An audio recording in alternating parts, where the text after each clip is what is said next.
గోధుమల విషయాన్ని తీసుకుంటేనండి, పూర్వం రోజుల్లో నాటు గోధుమల్లో 5% మాత్రమే గ్లూటెన్ అనేది ఉండేది. ఈ మధ్య వచ్చిన గోధుమల్లో, హైబ్రిడ్ గోధుమల్లో 14, 12, 14% వరకు గ్లూటెన్ ఉంటున్నదన్నమాట. అంటే ఎక్కువ పర్సంటేజ్ పెరిగింది ఈ హైబ్రిడైజేషన్ వల్ల.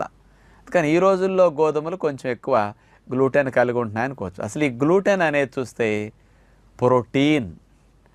అంటే గోధుమల్లో ఉండే ప్రోటీన్ ఈ జిగటగా బంకగా ఉంటుందన్నమాట. ఇప్పుడు మైదా చూడండి ఎట్లా బంకగా ఉంటుంది, గోధుమలు కూడా నమలండి ఎంత బంక వస్తుందో.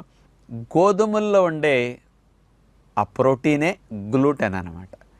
ఎందుకంటే ఇది బంకగా జిగటగా ఉంటుంది కాబట్టి ఇది ప్రేగులకు పట్టుకుంటుంది, హాని కలిగిస్తుంది అనేది ప్రధానంగా ఇప్పుడు మనం వింటున్న విషయం అన్నమాట.